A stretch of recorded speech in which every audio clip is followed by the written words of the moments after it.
آج ہم تاریخ کے ایک ایسے باب پر نظر ڈالیں گے جو مسلمانوں کے لیے ہمیشہ ایک دردناک یادگار رہے گا۔ یہ کہانی ہے سقوط غرناطہ کی، جب 2 جنوری سن 1492 کو اسپین میں مسلمانوں کے 800 سالہ اقتدار کا سورج ہمیشہ کے لیے غروب ہو گیا۔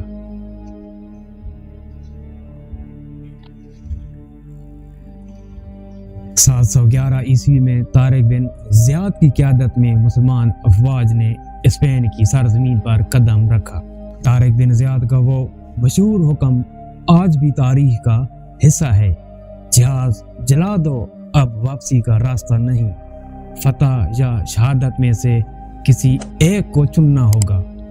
یہ وہ لمحہ تھا جب مسلمان اسپین کی سرزمین پر چھا گئے اور اگلی کئی صدیوں تک یورپ کی قسمت بدلنے والے بن گئے۔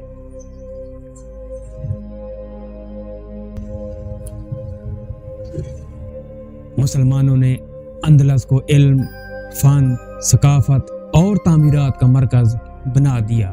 مسجد قرطبہ، قصر الحمراء اور عظیم کتب خانے ان کی علم، دوستی اور فنی مہارت کی نشانیاں تھیں۔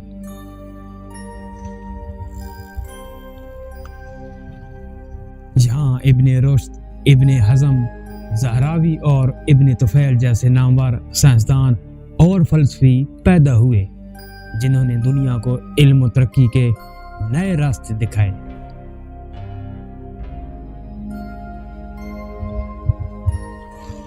لیکن بدقسمتی سے مسلمانوں کے اندرونی اختلافات، اقتدار کی ہوس اور غداری نے ان کی بنیادیں کھوکھلی کر دیں۔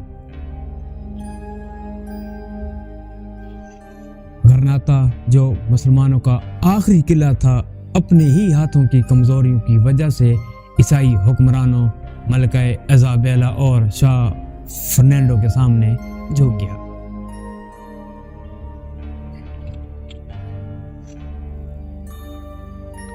غرناطہ کے آخری بادشاہ ابو عبداللہ نے شہر کی چابیاں عیسائی حکمرانوں کے حوالے کرتے ہوئے رو پڑا۔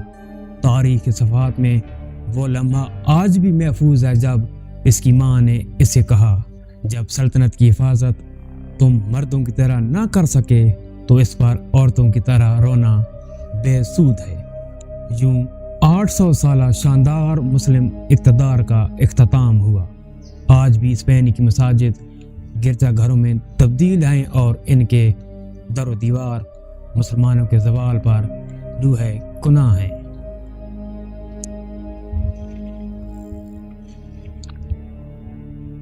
یہ سقوط غرناطہ ہمیں یہ سبق دیتا ہے کہ جب امت اتحاد کھو دیتی ہے اور اپنی اصل قدریں فراموش کر دیتی ہے تو زوال ناگزیر ہو جاتا ہے۔